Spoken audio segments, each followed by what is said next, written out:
Shalom. Ada pepatah mengatakan, tak kenal maka tak sayang. Bukan, saya bukan mau kenalan, tapi mau kenalin Tuhan Yesus. Agar kita bisa sayang pada Tuhan Yesus, tentu kita harus mengenalnya lebih jauh. Banyak sekali gosip yang sudah sangat tersebar luas tentang Yesus. Namanya gosip, sudah pasti bohong dong. Salah dua gosip yang beredar adalah di Alkitab, Yesus tidak pernah minta disembah dan tidak ada tertulis di Alkitab bahwa Yesus adalah Tuhan. Yang aneh adalah banyak sekali orang percaya akan gosip ini. Dan yang lebih aneh adalah mereka yang sangat yakin dan percaya akan gosip ini kebanyakan tidak pernah membaca Alkitab sama sekali. Bagaimana mereka bisa yakin hal ini benar kalau mereka sendiri tidak pernah membaca Alkitab? Sungguh misteri. Oke, kita langsung saja bahas gosip pertama.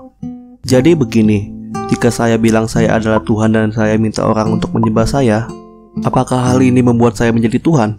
Begitu juga dengan Yesus. Yesus adalah Tuhan bukan karena Yesus minta disembah. Yesus adalah Tuhan karena memang Yesus adalah Tuhan dan dapat terlihat melalui apa yang Yesus perbuat. Lagi pula, tujuan Yesus datang ke dunia bukanlah untuk minta disembah. Seperti yang tertulis di Injil Yohanes 3 ayat 16. Karena begitu besar kasih Allah akan dunia ini, sehingga Ia telah mengaruniakan anaknya yang tunggal, supaya setiap orang yang percaya kepadanya tidak binasa, melainkan beroleh hidup yang kekal. Yesus datang ke dunia untuk menyelamatkan manusia dari dosa, bukan untuk mencari muka untuk disembah. Allah disembah karena statusnya sebagai Allah, bukan karena Allah minta disembah. Lagi pula, dituliskan berkali-kali dalam Alkitab banyak orang yang menyembah Yesus, namun Yesus tidak pernah melarang mereka sama sekali untuk menyembahnya. Yesus pada waktu itu dianggap sebagai orang yang sangat mengerti hukum Taurat. Jika Yesus bukanlah Allah, pastilah Yesus melarang orang-orang yang menyembahnya karena ada tertulis di hukum Taurat kalau kita hanya boleh menyembah Allah saja. Jadi jelas kan untuk masalah pertama? Selanjutnya, memangnya ada ayat Alkitab yang menyebutkan bahwa Yesus adalah Tuhan? Jawabannya sangat mudah sekali sebenarnya. Kalau tidak ada, apakah orang Kristen sebodoh itu menganggap Yesus adalah Tuhan? Tentu saja ada. Banyak malah. Pada kesempatan kali ini, saya akan menjabarkan ayat mana saja dan siapa saja yang menyebutkan bahwa Yesus adalah Tuhan dan pengakuan Yesus tentang dirinya sendiri di Alkitab. Yang pertama adalah penjelasan bahwa Yesus adalah firman Allah dan adalah Allah itu sendiri. Jika kamu adalah seorang Muslim dan membaca Al-Quran, kamu pasti tahu bahwa Isa Al-Masih atau Yesus adalah kalimat Allah. Kalimat Allah di Alkitab disebutkan sebagai firman Allah. Di Injil Yohanes 1 ayat 1 dituliskan, pada mulanya adalah firman.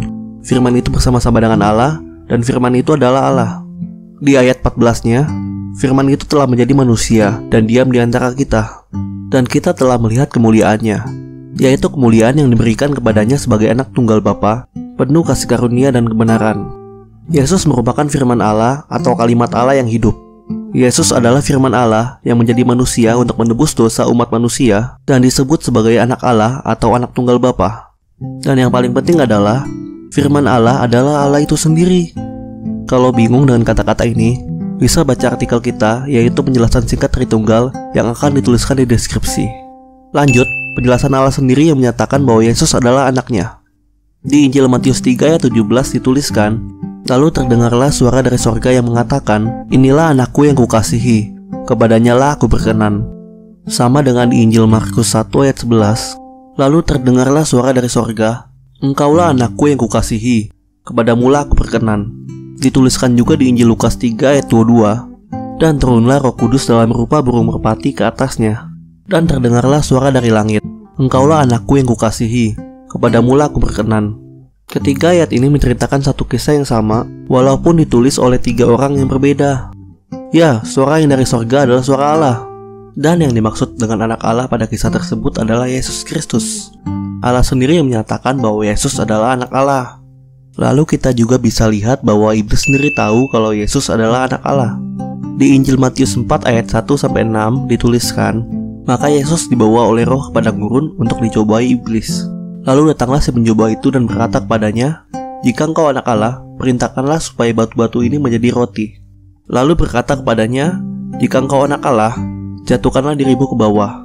Cerita ini adalah sebuah cuplikan godaan iblis kepada Yesus saat Yesus datang berpuasa di padang gurun 40 hari lamanya. Iblis menggoda Yesus dengan menyebut-nyebut bahwa Yesus adalah anak Allah. Iblis saja bilang kalau Yesus adalah anak Allah kan? Oke, selanjutnya kita juga bisa melihat bahwa murid-murid Yesus mengakui bahwa Yesus adalah anak Allah. Di Injil Matius 14 ayat 33 dituliskan, "Dan orang-orang yang ada di perahu menyembah Dia, katanya, 'Sesungguhnya Engkau anak Allah.'" Peristiwa ini terjadi saat Yesus berjalan di atas air. Sudah sangat jelas tertulis bahwa murid-murid Yesus mengakui Yesus adalah anak Allah. Ada juga orang biasa yang datang kepada Yesus dan mengakui Yesus adalah Tuhan. Di Injil Matius 15 ayat 22 dituliskan, "Maka datanglah seorang perempuan Kanaan dari daerah itu dan berseru, 'Kasihanilah aku ya Tuhan, anak Daud, karena anakku perempuan kerasukan setan dan sangat menderita.'" Yesus selama hidupnya melakukan banyak mujizat dan tidak terhitung jumlahnya menyembuhkan banyak orang. Peristiwa ini adalah salah satu peristiwa di mana ada seorang wanita yang datang kepada Yesus dan menyebut Yesus adalah Tuhan, anak Daud. Karena sesungguhnya bangsa Israel dijanjikan seorang Mesias dari keturunan Daud. Dituliskan juga, Simon Petrus mengakui bahwa Yesus adalah Mesias, anak Allah yang hidup. Di Injil Matius 16 ayat 16 dituliskan, "Maka jawab Simon Petrus, 'Engkau adalah Mesias, anak Allah yang hidup.'" Bahkan, orang-orang yang waktu itu menyalibkan Yesus akhirnya mengetahui bahwa Yesus adalah anak Allah. Lihat di Injil Matius 27 ayat 54, kepala pasukan dan prajurit-prajuritnya yang menjaga Yesus menjadi sangat takut ketika mereka melihat gempa bumi dan apa yang terjadi, lalu berkata, "Sungguh, Ia ini adalah anak Allah." Terakhir, ayo kita lihat pengakuan Yesus tentang dirinya sendiri. Ada lumayan banyak juga nih. Dalam Injil Yohanes 10 ayat 30 dituliskan, "Aku dan Bapa adalah satu." Bapa yang dimaksud adalah Allah. Yesus berkata bahwa Dia dan Allah adalah satu. Ya, Yesus dan Allah adalah satu seperti pengakuannya sendiri. Di Injil Yohanes 13 ayat 13 dituliskan, "Kamu menyebut aku guru dan Tuhan, dan katamu itu tepat, sebab memang akulah guru dan Tuhan." Kita lihat, Yesus menyebutkan dirinya sendiri adalah guru dan Tuhan. Selanjutnya, di Injil Yohanes 14 ayat 6 dituliskan, kata Yesus kepadanya, "Akulah jalan dan kebenaran dan hidup. Tidak ada seorang pun yang datang kepada Bapa kalau tidak melalui aku." Ini adalah pengakuan Yesus yang paling terkenal dan tidak ada orang lain yang pernah mengatakannya sebelumnya atau sesudahnya. Yesus mengatakan bahwa Dia adalah satu-satunya jalan untuk dapat datang kepada Allah, Bapa di sorga. Hanya melalui percaya kepada Yesus sajalah orang dapat diselamatkan.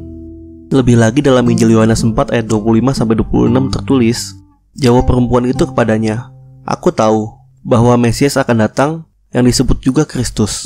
Apabila Ia datang, Ia akan memberitakan segala sesuatu kepada kami." Kata Yesus kepadanya, "Akulah Dia yang sedang berkata-kata dengan engkau." Tidak perlu dijelaskan lagi karena ini sudah jelas. Ini adalah pengakuan Yesus kalau Dia adalah Mesias yang dijanjikan Allah. Masih kurang? Ayo kita lihat Injil Markus 14 ayat 61-62. Tetapi Ia tetap diam dan tidak menjawab apa-apa. Imam besar itu bertanya kepadanya sekali lagi, katanya, "Apakah engkau Mesias, anak dari yang terpuji?" Jawab Yesus, "Akulah Dia, dan kamu akan melihat anak manusia duduk di sebelah kanan yang maha kuasa dan datang di tengah-tengah awan-awan di langit." Ini adalah percakapan saat Yesus menyerahkan dirinya untuk disalib. Yesus mengakui bahwa Dia adalah anak Allah. Ayat ini juga meneguhkan nubuatan dalam Daniel 7 ayat 13. Bunyinya, "Aku terus melihat dalam penglihatan malam itu, tampak datang dengan awan-awan dari langit, seorang seperti anak manusia." Lebih lagi di Injil Yohanes 8 ayat 12 tertulis, "Maka Yesus berkata pula kepada orang banyak, katanya, 'Akulah terang dunia. Barang siapa mengikut aku, ia tidak akan berjalan dalam kegelapan, melainkan ia akan mempunyai terang hidup.'" Ya, Yesus berkata bahwa Ia adalah terang dunia yang akan menuntun manusia untuk kembali kepada Allah. Untuk kembali kepada Allah, manusia tidak dapat masih dalam keadaan berdosa, karena Allah adalah Maha Suci. Oleh karena itu, Yesus datang untuk menebus kita dari dosa dan menguduskan kita sehingga layak untuk datang kepada Allah yang Maha Kudus. Karena dalam Ibrani 12 ayat 14b dituliskan, "Sebab tanpa kekudusan tidak seorang pun akan melihat Tuhan." Ayat-ayat yang dituliskan di sini adalah sebagian kecil dari ayat-ayat Alkitab yang menyatakan bahwa Yesus adalah Tuhan, anak Allah yang hidup. Alkitab itu sendiri pada intinya mengarah pada Yesus, sumber keselamatan sejati. Jadi sebenarnya semua ayat di dalam Alkitab menuju kepada Yesus. Karena tidak mungkin menuliskan semua isi Alkitab dalam video ini, maka inilah gambaran besar ayat-ayat yang menyebutkan bahwa Yesus adalah Tuhan. Sebenarnya memang tidak mungkin mengerti penjelasan ini tanpa memahami penjelasan Tritunggal. Penjelasan tentang Tritunggal akan dibahas dalam video lain. Sekali lagi, silakan cek deskripsi untuk melihat artikel lengkap tentang video ini dan tentang penjelasan singkat Tritunggal. Jangan lupa klik like kalau suka video ini, klik subscribe agar tahu jika ada video-video baru dari kita. Share juga ke teman-teman kamu agar lebih banyak lagi orang yang tahu tentang kebenaran ini. Terima kasih yang sudah menonton video ini sampai habis, dan Tuhan Yesus memberkati. Bingung? Tanya Alkitab aja.